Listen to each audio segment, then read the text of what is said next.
Aloha and welcome to this practice WOD called 3 Problems Every Software Engineer Should Be Able to Solve. So since you guys are all budding software engineers, you should be able to solve these problems. So that's what this WOD is designed to help you do. And actually this WOD is taken from a blog post that's called actually 5 Problems Every Software Engineer Should Know. And in fact should be able to solve in less than an hour. And the problems are all here. And you should read through this actually. I think it's kind of interesting. But what we're going to do is only solve 3 of them because 5 will definitely, I read them through, and 5 is, it's stretching it, I think, to be able to solve them in just an hour. Maybe it could take you a little bit longer. And I certainly don't want to give you guys a practice WOD that takes you an hour at RX time, because that means it could be 2 hours the first time you do it, and that just is a lot of time. So what we're going to do is just solve the first 3 problems, but I'm actually going to have you take this chance to have you do some of these solutions. I'm going to add a little wrinkle to a couple of these problems where you're going to solve them using underscore, because it turns out that if you use the underscore package, some of these problems that are supposed to take you less than an hour are going to take you like less than a minute. So that's pretty fun, and gives you some more opportunities to use underscore. Also, one of the big parts of this WOD is to have you practice using IntelliJ to create JavaScript programs, and use GitHub to create and post and manage your code. So this WOD starts to bring together JavaScript, IntelliJ, and GitHub primarily. And then there's a little underscore thrown in there just because, underscore is cool. Okay, so here we go. We should start our timer. Come on, timer, start. Okay. And we're supposed to start out by creating an empty GitHub repo called 3 Problems. So let's go here and type github.com. And then we'll type new repo. And we'll call it 3 Problems, and we'll initialize it with a README, and that'll be all we'll do for right now. And then we'll clone in the desktop, and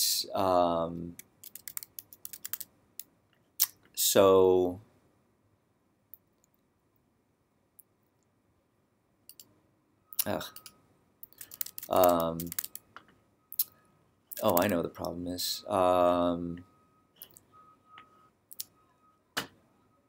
it. Wait a second. Let's try this one more time. Let's quit this. Clone in desktop. Okay, there we go. Not sure why it was doing that. So we're going to put it underneath my Philip M. Johnson directory. Basically, I have a directory called GitHub, a subdirectory with my personal GitHub account name in it, and then I put my repos from GitHub in my personal account in that subdirectory. That's kind of a style that I suggest you adopt if you want. It works well for me. Okay, so we've now got this 3 Problems directory, so I'll hide the GitHub. And the next thing we need to do is create a IntelliJ static web project called 3 Problems within that local 3 Problems repo directory. So let's bring up IntelliJ IDEA. And again, this should load in less than 10 seconds. Otherwise, you're doing something wrong. We'll create a new project. It's going to be a static web project. We'll go next. Where we want this located is in the 3 Problems directory, so we choose that. Project name 3 Problems, that all looks good. Type finish. And there we go. We've got our project. So let's look and see what the next step is. We're going to create 2 files, index.html and 3problems.js. The index.html should load 3problems.js, as well as the underscore package available as that script thing that I provide. You'll code your solutions to the following problems in your 3problems.js file. Okay, so how are we going to do that? Well, let's go back to IntelliJ. And let's type propeller. And again, I want you to get comfortable using the keystrokes, not using the mouse all over everywhere. So I'm going to kind of tell you the keystroke bindings that I'm using as I go through it. hopefully by the end of the semester you'll be a keyboarding fool. You'll be able to never use the mouse at all in IntelliJ, and you'll be coding at the speed of light. Okay, so we want to create a new JavaScript file, and we're going to call this 3problems.js. Okay, and now IntelliJ will bring up this dialog, add file to Git. Okay, do you want to add the following file to Git? And essentially everything, we always want to add everything to Git. I mean, we actually don't want to always add everything to Git, but with respect to IntelliJ, it's safe to say, remember that I'm going to add this to Git so you don't get this silly dialog box every single time you add a new file. So we'll type yes. And then the second thing, you see this thing, and it's colored with an inspection saying it doesn't really like the default file template. So we'll just edit this to say solves the first 3 problems in 5 problems every SE should solve. And actually, let's just find that link. Copy link address and paste that in here so that we got a little bit, kind of really the minimal documentation about what this file is supposed to be. Okay, the other thing we need to do is create a new HTML file. So we go to here and we say index.html, and we get the boilerplate stuff, which is really actually kind of nice when we have to add script tags, which we have to add. So let's go back and find that. We're supposed to add this script tag.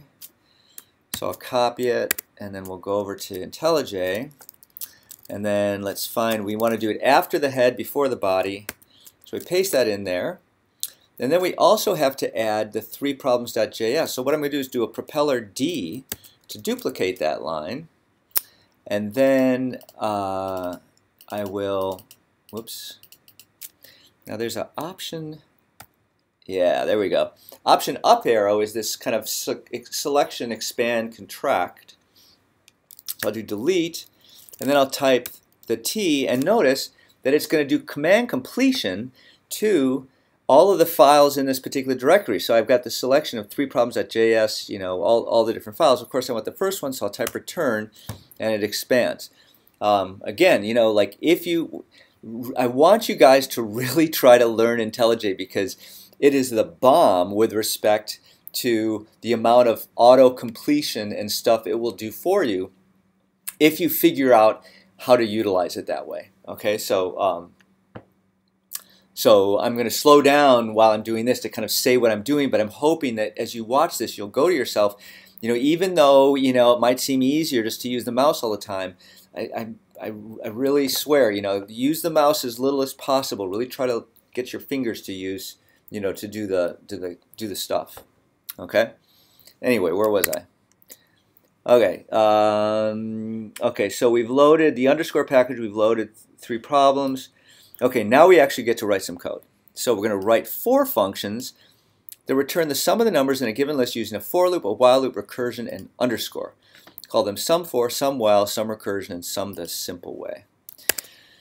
Okay, so now what I'm going to do is I'm going to get to 3problems.js, but I'm not going to take my mouse and go up there the boring way. I'm going to do propeller E to show a list of the recent files that I've selected, and then type return. That gets me to this other place. There's also some, you can go back and forth between the tabbed windows with some other keystroke bindings, and that's another fast way to do it. Anything, but using the mouse. So function sum for, nums. We could pass we pass a array. So let's just figure out what we're going to be passing in. Let's get some test data here. So 1, 2, 3, 4. Okay, there's our test list of nums, and we're going to pass them into this array, and we have to return the sum. So the for loop way to do it is to say for var I equals 0, I less than nums.length, I double plus. Okay, so we're going to loop through all the elements of the array. Oops, we need some kind of var total. And then we're going to say total plus equals nums, the ith element of the nums, and then we'll say return total. And propeller delete gets rid of the line. I just kind of like, I don't like those empty lines in there. Okay, so that's pretty cool. That's our proposed for loop summation thing. So we'll just say sum for, I like that, sum for, for, and then plus, and then we'll call sum for with test nums. Okay, and there was some completion in there that I should have showed you that I didn't. Okay, I'm going to do propeller S to save this. Now we're going to go propeller E back to index, and then what you'll notice is if you move the mouse over your code, okay, it will reveal this little thing that's actually option F2 will do it without the mouse next time. We'll start doing it that way. But for right now, I'll move it over there and I'll click, and that takes us to a page that IntelliJ will bring up. And if we display the console, well, we'll say sum for was 10. Okay, well that's pretty good. I think that's kind of exactly what the sum of 1, 2, 3, and 4 are. So our for loop is working just fine. Now we have to do it with a while loop. So let's see how we do that. Well, we'll probably need our total again, and we're going to need a counter I equals to 0, and then we'll say while I less than nums.length do total plus equals nums I, but we also have to increment I manually now, right? Or, well, I don't know, we incremented it manually before, but we're going to do it within the while loop now. And then we have to say return total. So let's see what happens when we test this puppy out. And you see it does the completion there. So we'll go back to index. I think it was option F2, Chrome, return, sum while 10. Okay, you can see that down here. Okay, so we're cruising along. Now the third one is kind of more fun, to me anyway, which is the recursive version.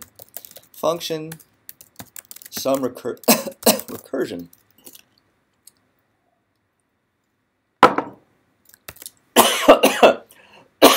Sorry about that. Okay, nums. Now, how do we do a recursive function? Well, you guys have all taken recursion. So what's our base case? Our base case, what we're going to basically do is we're going to call this thing recursively each time we're going to get the total of the first element array and pass it, a shortened array, the remaining elements of the array, and that's the way we'll recurse through it.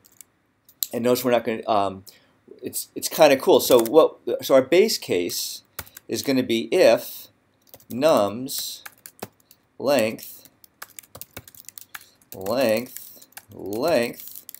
equal 0, then return 0, but else we'll return nums, the first element of nums, added to the result of calling some recursion with nums slice the first element and then going all the way to the end of the array. Okay? So what's kind of cool about this is we don't have a total variable anymore. The call stack is going to maintain our total. So let's now try some recursion.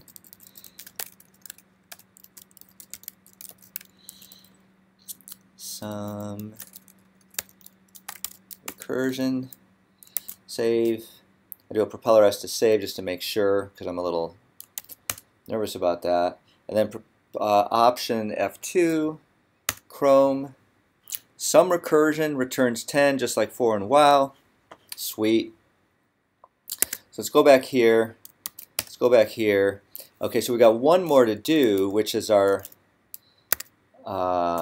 which is called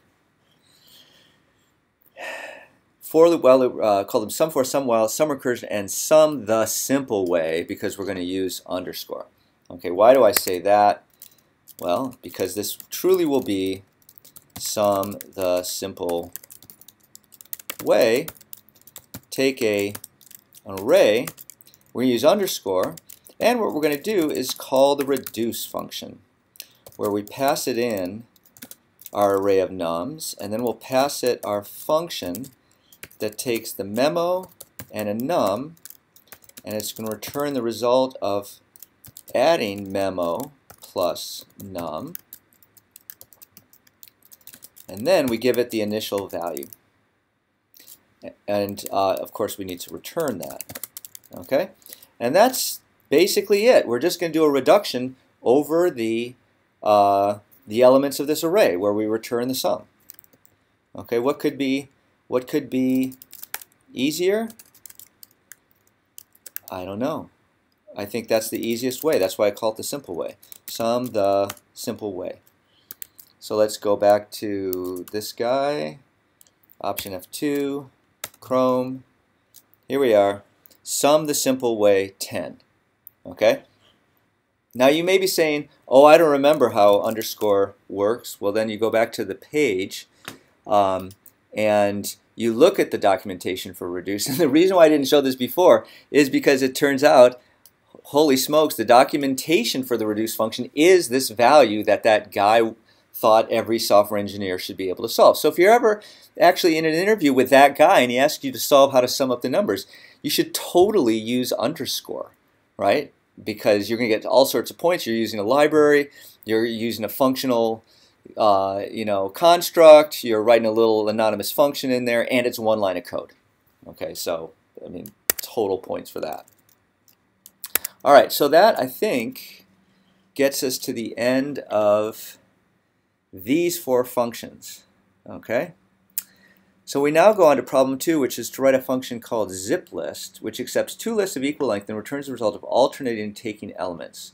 So given A, B, and C in 1, 2, 3, the function will return A1, B2, C3. Ziplist should not use underscore. Then we'll write ziplist the simple way that uses underscore. Okay, so we see a pattern here. Apparently the hard way is to do it without underscore. That's the kind of the moral of this particular story. So we'll say function zip list, list 1, list 2. Okay, and we might as well make some test list. Test list 1 equals 1, 2, 3. Var test list 2 equals A, B, B, B, B, come on Philip, type, and C. Okay, so we know they're equal length, so we'll have a result list equals, the starts off with the empty list, and then we'll say for var I equal 0, I less than list 1. Doesn't matter which one we choose, list 1 or list 2, because they have the same length. I double plus, so we're using a for loop too. And every time you see a for loop, right, you should say to yourself, hey, wait a second, for loop, maybe I should be using underscore. You know, I mean, at some point in this semester, it will like dawn on you that, you know, anytime you have a for loop, maybe it would be better, you'd be better off using underscore. But anyway, we're going to use a for loop right now. And we're going to say that we're going to iterate through and get the successive indices into these two lists. And so that we'll just say result list. We just got to push these things on. Push. And we'll push list 1, I, list 2, I. And that's basically all there is to it, right? And then we say return result list. And you can see, you know, isn't that nice? We got IntelliJ being a good little IDE and, you know, trying to do completion whenever it can. So let's do console.log zip, and then we'll call zip list with test list 1. Let's see if it's what it does the second time. You know, wouldn't it be cool if it said, oh, you've used test list once already in this argument list, so you probably should use test list 2. I'm gonna give that as your default, but unfortunately it doesn't quite get there. All right, so there's our there is our call to zip. So we go back here, we say option F2 in Chrome, and zip returns 1A, 2B, 3C. Perfect, just like what we wanted to do. Now write a function called ziplist the simple way that does the same thing using underscore. Okay, so let's just go here, because it turns out, hey, there's a zip function in underscore. So that's probably the function that we should check out. And if we look closely at it, we see the example has 3 lists, and then, unfortunately, doesn't do exactly what we want. It basically has these embedded lists where it's zipped together each element and produce an internal list. However, there's another function called flatten. Flatten takes nested arrays and then just gets rid of all the internal nesting. Okay, so it looks like if we just call flatten on the result of zip, we're good to go. Let's try that out. Okay, so here we are down here. We'll say function zip list the simple way, list 1, list 2, and then we'll say return underscore flatten the result of calling underscore dot zip list 1, list 2. Bam! That's all there is to it, man. That's pretty crazy. So we'll call zip list the simple way, and we'll go back to here. We'll say option F2, preview in Chrome, and there we have it. Worked like a charm. Okay. So that was problem 2. The last problem is write a function called Fibonacci that returns a list of the first 100 Fibonacci numbers. The first 2 numbers are 0 and 1, and each subsequent number is sum of the previous 2, 0, 1, 1, 2, 3, 5, 8, 13, 21, 34. Okay, so let's try, actually that 1 shouldn't be in there, but I'll fix that. Okay, so let's go back to IntelliJ, get back to our file, comment this puppy out. Okay, function fib,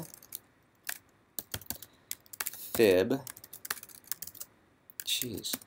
And what we're going to do for this is we're going to say we're going to have 2 variables, a tail